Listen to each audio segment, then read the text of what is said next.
Shalom saudara-saudaraku yang kekasih di dalam nama Tuhan Yesus Kristus.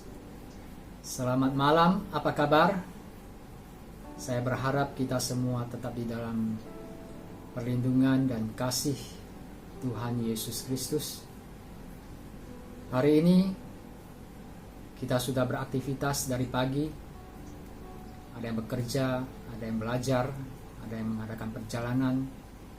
Dan saya percaya bahwa setiap aktivitas kita disertai oleh Tuhan, karena Tuhan kita adalah Tuhan yang baik.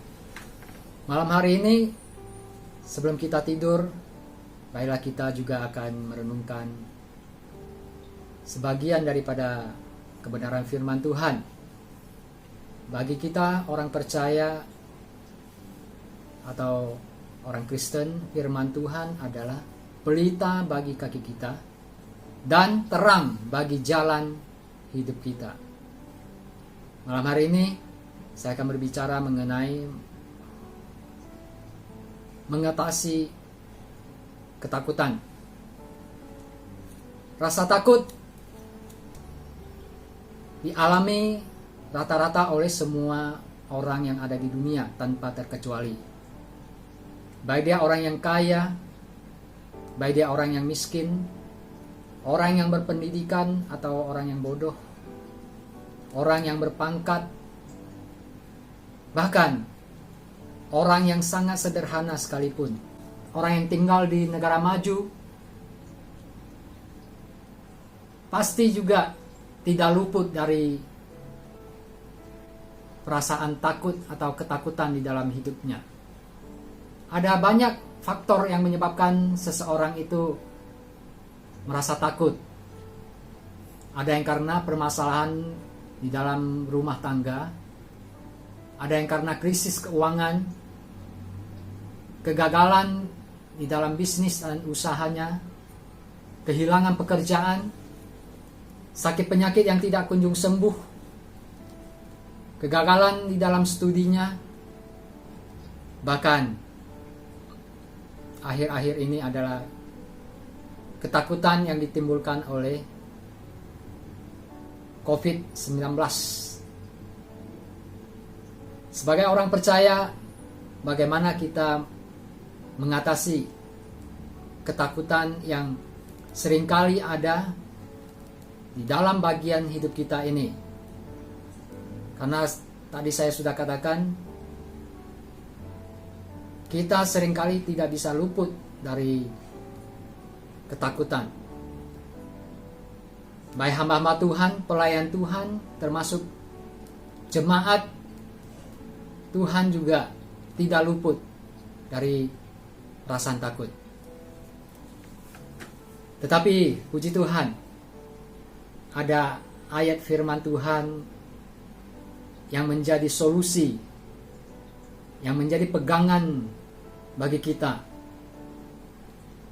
Ketika kita sudah berusaha dengan berbagai cara agar ketakutan yang ada pada diri kita bisa berkurang, agar kita bisa merasa tenang,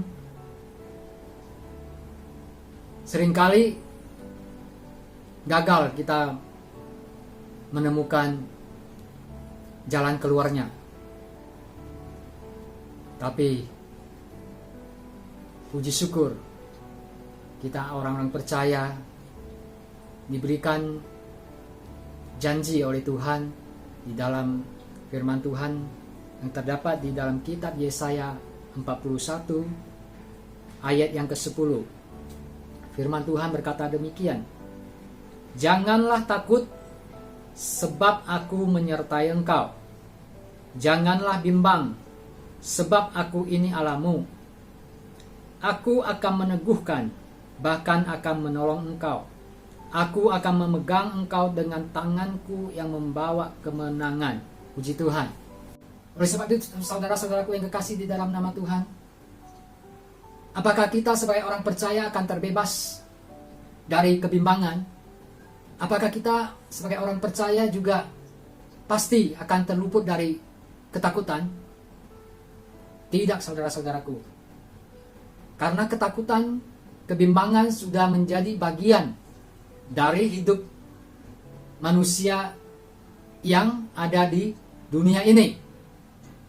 Tetapi itulah yang diberikan oleh Tuhan sebagai jaminan bagi kita, bahwa ketika kita takut, ketika kita bimbang, maka kita datang kepada Tuhan, kita datang kepada Allah, kita memohon kepadanya, kita berdoa kepadanya. Firman Tuhan tadi katakan di dalam Yesaya pasal 41 ayat yang ke-10, dikatakan, jangan takut sebab aku menyertai engkau. Artinya apa? Di tengah kita merasakan ketakutan, ada Allah yang mau menyertai saudara dan saya. Janganlah bimbang sebab aku ini Allahmu. Jadi ketika kita bimbang, ada Allah juga bersama dengan kita. Allah akan meneguhkan, bahkan menolong kita, dan Allah akan memegang tangan kita dan memberikan kemenangan kepada kita atas ketakutan, atas kebimbangan, atas kecemasan. Puji Tuhan, percayalah bahwa janji Allah ya dan amin. Mari kita akan sama-sama berdoa untuk mengaminkan firman Tuhan ini. Terima kasih banyak Bapa di surga. Kami seringkali hidup di dunia ini tidak luput dari perasaan takut, perasaan bimbang, perasaan cemas. Tetapi firman-Mu telah berkata bahwa jangan kami menjadi takut, sebab Engkau menyertai kami, dan tangan-Mu memegang kami dan memberikan kemenangan kepada kami, ya Tuhan. Sebab itu kami percaya bahwa firman-Mu digenapi di dalam kehidupan kami, orang-orang percaya. Terima kasih Bapa. Inilah doa kami kepadamu. Malam hari ini kami akan beristirahat. Biarlah malaikat dari surga menjagai, mengelilingi kami, sehingga kami diluputkan dari segala malapetaka. Ini doa syukur kami kepadamu. Di dalam nama Tuhan Yesus Kristus kami berdoa dan mengucap syukur. Haleluya. Amin. Puji Tuhan. Selamat malam. Selamat beristirahat. Tuhan Yesus memberkati.